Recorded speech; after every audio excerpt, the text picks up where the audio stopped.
Europe 1. Nico Sélégas, tout de suite, on retrouve David Abiker pour sa revue de presse. Bonjour David Abiker. Ce matin à la une, la République contre l'antisémitisme.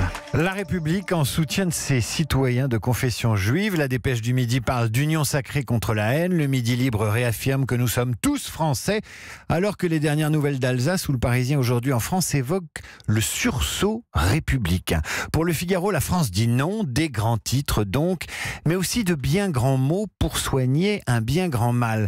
Car il suffit d'ouvrir l'Est républicain ce matin pour constater le désarroi des Alsaciens après le tagage des 96 tombes du cimetière juif de Katzenheim.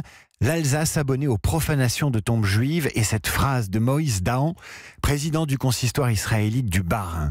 Secousse après secousse, je ne sais pas combien de temps on va pouvoir tenir.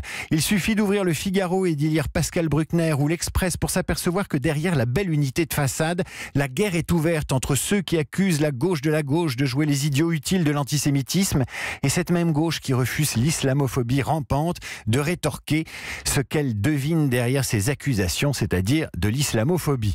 Dès lors, la mise en détention provisoire d'Alexandre Benalla prend des allures de péripéties.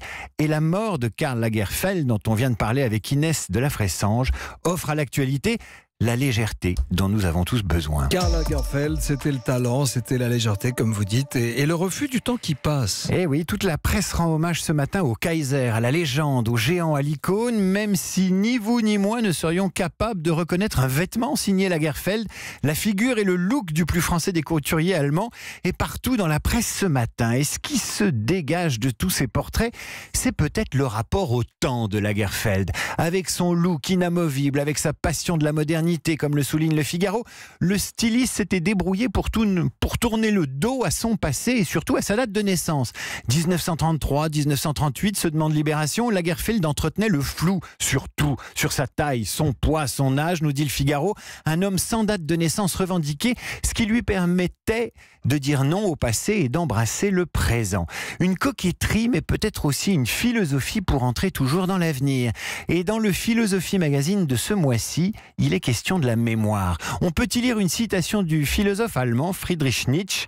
L'oubli est la condition de la vie. Ça résume assez bien le rapport de Lagerfeld à son passé. Autrement dit, c'est demain qui compte. Ce qui nous amène directement à l'espérance de vie des Français. Et c'est à la une du journal Le Monde, l'espérance de vie des Français ne progresse plus. Si vous êtes une femme, vous vivrez jusqu'à l'âge officiel de Karl Lagerfeld, 85 ans. Mais si vous êtes un homme, ce sera en moyenne 79 ans. Cette espérance de vie plafonne depuis 4 ans, nous explique Le Monde, sur la base des chiffres que vient de publier l'INSEE.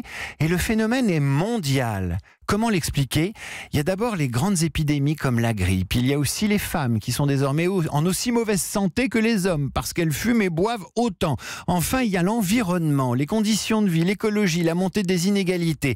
Pour le biologiste anglais Aubrey de Grey, dont Philosophie Magazine tire le portrait, il ne faut pas se concentrer sur le vieillissement de la population, mais sur la réparation du corps. Comme une voiture, quand une des pièces du corps fatigue, il faut la remplacer. D'où l'idée de ce philosophe, de ce biologiste de maintenance cellulaire dès le plus jeune âge pour augmenter l'espérance de vie.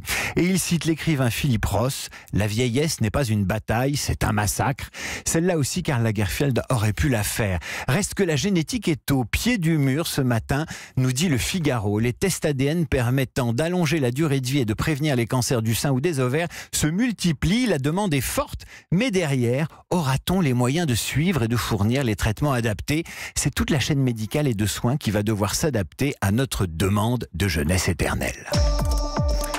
Alors pour terminer, Nikos, on jettera un œil aux Parisiens en ligne qui publient des photos des plus belles robes de mariée dessinées par Lagerfeld, ce qui devrait intéresser Vanessa, qui fait la une de l'Écho de l'Armor et de l'Argoate. Vanessa se marie le 4 mai prochain à Guingamp et comme elle est fauchée, elle a décidé de faire sponsoriser son mariage, ce qui lui a permis de baisser le budget de ses noces de 12 000 à 8 000 euros. Ça vaut le coup quand même. Elle a passé des coups de fil à des centaines de fournisseurs, du traiteur au fleuriste en passant par la coiffeuse.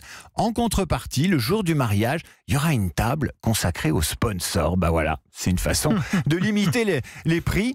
Quant à la robe de mariée, elle sera louée, l'occasion de méditer cette citation de Karl Lagerfeld. En général, je ne recommande pas les robes de mariée, il y a trop de divorces après.